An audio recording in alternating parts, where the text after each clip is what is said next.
Welcome to Pallavi TV.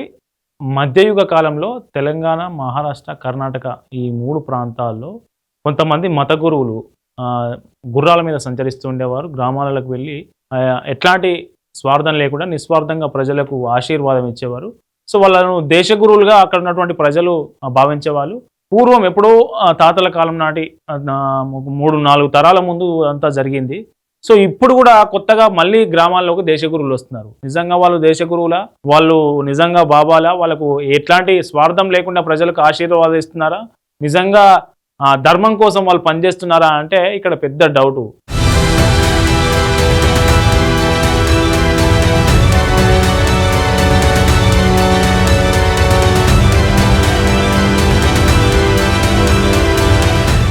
అసలు ఎందుకు ఈ ఇష్యూ మనం చెప్పుకుంటున్నామంటే నిన్న ఒక ఇన్సిడెంట్ జరిగింది. ఎక్కడ అంటే ఈ గుర్రం మీద కూర్చున్న పేరు దేశగురు అట.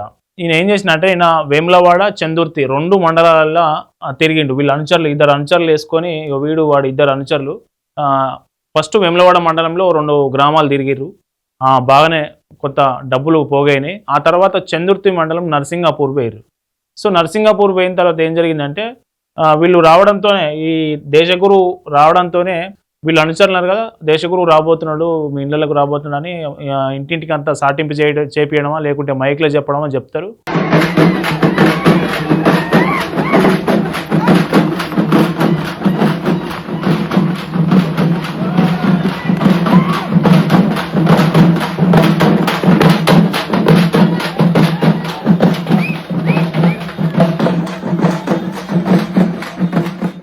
ఇంట్లో వాళ్ళందరూ కొబ్బరికాయలు నీళ్లు రెడీ చేసుకుంటారు.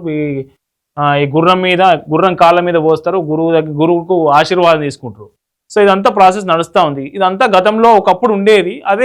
అదే నమూనాని ఇప్పుడు వీళ్ళు రీక్రియేట్ చేస్తూ ఉన్నారు. సీన్ రీక్రియేట్ అన్నట్టు. సో ఈ తర్వాత ఈ దేశగురువు ఏమంటాడంటే ఎప్పుడైతే ఈ ఆశీర్వాదం తీసుకోవడానికి జనాలు వస్తున్నారో ఆ జనాల దగ్గరికి వెళ్ళి మీ ఇంట్లో ఇది లేదు, మీ ఇంట్లో ఆ దోషం ఉంది, మీ కుటుంబంలో ఈ దోషం ఉంది, మీ జాతకంలో ఈ దోషం ఉందని వాళ్ళకి చెప్తాడు. ఒకవేళ ఎవరైనా నమ్మితే అట్లా నమ్మిన వాళ్ళ ఇంట్లోకి వెళ్ళి దోష నివారణ పూజలు చేస్తాడు లోపలికి పోయి ఈ దేశగురువు. దోష నివారణ పూజలు మళ్ళీ నిస్వార్థంగా చేస్తాడా, డబ్బులు ఏం తీసుకోవడా అంటే లేదు. వాళ్ళ పరిస్థితిని బట్టి ఆ ఇంటి పరిస్థితిని, ఆ కుటుంబ పరిస్థితిని బట్టి 2000, 3000, 5000, 10,000 అట్లా ఊరంతా డబ్బులు వసూలు చేసి అవతల పడే గ్యాంగ్ ఇది. సో నిన్న వీడు దేశగురువు పేరుతో వచ్చినటువంటి వ్యక్తి కొంతమంది మహిళలతో అసభ్యంగా సైగలు చేసిందట. సో అట్లాగే గ్రామంలో దోష నివారణ పూజల పేరుతో డబ్బులు వసూలు చేశారట ఈ 2 అనుచరులు. వెంటనే వీళ్ళు పోలీసులకు కంప్లైంట్ చేశారు. ఇదేతో పరిస్థితి బాగుంది, వీడు దొంగ బాబా, వీడు దేశగురువు కాదు అని పోలీసులకు కంప్లైంట్ చేస్తే పోలీసులు అక్కడికి వచ్చేసరికి వీడి అనుచరులతో పాటు గుర్రం మీద ఉడాయించారట. సో ఇది పరిస్థితి. ఒకప్పుడు ఎంతో ధర్మం కోసం పనిచేసే మత గురువులు చేపట్టినటువంటి ఈ దేశగురు యాత్ర ఇప్పుడు దాన్ని రీక్రియేట్ చేస్తూ డబ్బుల కోసం దొంగ బాబాలు బయలుదేరారు. గుర్రం స్వారీ నేర్చుకొని గుర్రాలను కొనుక్కొని ఊర్ల మీద పడి దోచుకుంటున్న పరిస్థితి. అసలు నిన్న నర్సింగాపూర్లో ఏం జరిగింది ఏంటి అనేది నర్సింగాపూర్ గ్రామానికి చెందిన ఒక వ్యక్తి మనకు నంబర్ వచ్చింది. ఆయనతో మాట్లాడే ప్రయత్నం చేద్దాం. నేను కరుణాకర్ పల్లవి మీడియా నుంచి హైదరాబాద్ నుంచి మాట్లాడుతున్నా. ఇప్పుడు నర్సింగాపూర్లో నిన్న ఏం జరిగింది? అసలు దేశగురువు వచ్చిందట, పోలీసులకు కంప్లైంట్ చేయడం, పూజల పేరుతో డబ్బులు వసూలు చేయడం ఏదో వార్తలు వచ్చినాయి ఇవాళ. ఏంటి అసలు ఏం జరిగింది నిన్న? అంటే దశగురువు పొద్దున వచ్చి అంటే 2 చెప్పులను పెట్టుకొని ఆ గుర్రం మీద తిరిగేసరికి ఎందుకంటే ఎప్పుడో వచ్చిందట. అదే ఉద్దేశం కొద్ది భక్తులు కూడా ఏం చేశారంటే అలా 50, 100 ఇచ్చుకుంటూ వాళ్ళ కాళ్ళు కడగడం ఇట్లా చేస్తూ మొత్తం సాయంత్రం కల్లా పోలీసు వాళ్ళకి తెలిసిందంటే. ఇప్పుడు అసలు నిజమైన గురువేనా అతడు నకిలీ గురువా? నకిలీ గురువులు అని అంటారు. అయితే నేను కూడా చూడలేదు, నాకు వేరే పని ఉండే ఆ రోజు వెళ్ళిపోయినా. నకిలీ గురువులు అని ఉన్నాడు అంటారు. మరి నిజమైన గురువు అయితే భయపడడానికి పోతాడు. సో ఎంతమంది దగ్గర ఇట్లా డబ్బులు వసూలు చేయొచ్చు? చేసిండు అంటారు. అంటే పెద్ద అమౌంట్ 5-6 దగ్గర ఇక 50, 100 దరిదాపు ఇంటికి వేస్తారు. ఇక అంటే ప్రతి ఇంటికి చిన్న మొత్తం వసూలు చేసుకుంటూ పూజల పేరుతో ఒక్కొక్క దగ్గర ఎవరైతే నమ్మి పూజలు చేయించుకుంటారో వాళ్ళ దగ్గర ఎక్కువ డబ్బులు వసూలు చేసిన అంతే అంతే. ఓకే, ఇప్పుడు వాళ్ళ జాడ దొరకడం కానీ పోలీసులు వాళ్ళ కోసం వెతకడం కానీ జరుగుతుందా ఇక్కడ? అదే పోలీసులు ఇంటిమేషన్ ఇస్తే భయపడిపోయిండే అన్నారు. మరి మళ్ళీ వెతుకున్నట్టే లేదు. సో ఎంతమంది వచ్చారు మొత్తం గురువుతో పాటు? గుర్రం మీద గురువు ఉన్నాడట, పక్క పొంటి ఇద్దరు సంచులను చేత బుక్కులు పట్టుకొని ఉండరు. ఆ. సో గతంలో ఎప్పుడు వచ్చినట మీ ఊరికి వచ్చిందా? గతంలో దేశగురు విధానం ఉండేదా?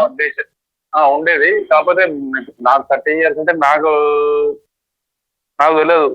దాదాపు ఒక 40 years బ్యాకే అనుకుంటా అప్పుడు వచ్చిందంటే, మళ్ళీ రాలేదు. సో ఈ మరి అంటే ఇక్కడ ఇప్పుడు ఈ ఏరియా ఎక్కడ కూడా దేశగురు అంటూ ఇప్పుడైతే ఎక్కడ లేదు. ఆ బుద్ధి నుంచి కూడా పక్క పంట ఊర్లలో కూడా ఎక్కడ అంత లేదు. ఇదే ఇప్పుడు మా ఊరికే. ఇప్పుడు పూజలు చేయించుకున్న కుటుంబాలు ఏవైతే ఉన్నాయో అవి వాటిలో వాళ్ళ రెస్పాన్స్ ఎట్లా ఉంది? నిజంగా మోసపోయినామని భావిస్తున్నారా వాళ్ళు, లేదు మాకు మంచి జరుగుతుందని అందులోనే ఉన్నారా ఇంకా? తాత్కాలికంగా వాళ్ళకి ఏంటంటే అట్టినాక మీకు అట్లా మంచి ఉండే చెడు ఉండే వాళ్ళు ఒక 2 మభ్య పెట్టే మాటలు పెడితే వీళ్ళు ఆ నిజమే కావచ్చు, ఇంకేం చేస్తే బాగుంటది అనే ఉద్దేశం కొద్దీ ముందుకెళ్తారు. అట్లా చేసే డబ్బులు అది చూస్తే. Okay, thank you. సో ఇది పరిస్థితి. వాళ్ళ ఊర్లోకి వచ్చి ఇంటింటికి డబ్బులు వసూలు చేసినట్ట. అట్లాగే దోష నివారణ పూజల పేరుతో వాళ్ళ కుటుంబం దగ్గర పోయి ఎవరైతే నమ్ముతారో సో వాళ్ళ ఇంటికి పోయి వాళ్ళ దగ్గర కూడా పెద్ద ఎత్తున డబ్బులు తీసుకున్నట. పోలీసులకు సమాచారం అందిందనే విషయం ఎప్పుడైతే వాళ్ళకి అర్థమైందో ఆ ఇద్దరు అనుచరులు ఆ గుర్రం మీద ఉన్న దేశగురు, నకిలీ దేశగురు బాబా అక్కడి నుంచి ఉడాయించిండు. ఇది పరిస్థితి. సో నిజంగా ధర్మం కోసం పనిచేసిన మత గురువులు వెనుకట ఆ ధర్మ ప్రచారంలో ధర్మ సంస్థాపన కోసం పనిచేస్తే ఇప్పుడు ఆ ధర్మగురు బాబాల పేరిట దేశగురుల పేరిట వీళ్ళు డబ్బులు దోచుకోవడానికి ఈజీ మనీ కోసం ఇట్లాంటి వేషం కట్టుకొని ఓ గుర్రాన్ని కొనుక్కొని ఇద్దరు మనుషులను పెట్టుకొని ఊర్ల మీదకి దిగబడతా ఉన్నారు. ప్రజలారా మీరు కూడా జాగ్రత్తగా ఉండండి. మీ ఊరుకు దేశగురు వస్తే వాడు నకిలీ దేశగురువా నిజమైన దేశగురువా, వాడు డబ్బులు అడుగుతాడా, దోష నివారణ పూజలు పేరు చెప్పి డబ్బులు వసూలు చేస్తాడా, ఒక్కసారి గమనించండి. మీకు ఏమాత్రం అనుమానం వచ్చినా వెంటనే పోలీసులకు ఫోన్ చేయండి. పోలీసులు కూడా అదే చెప్తా ఉన్నారు. ఎవరు నకిలీ బాబాలను నమ్మొద్దు, దొంగ గురువులు నమ్మొద్దు అని పోలీసులు కూడా అదే చెప్తా ఉన్నారు. కాబట్టి సో మీ దగ్గరికి దేశగురు వచ్చుంటే కింద మీ ఊరి పేరు, మీ అభిప్రాయాన్ని కింద కామెంట్ చేయండి.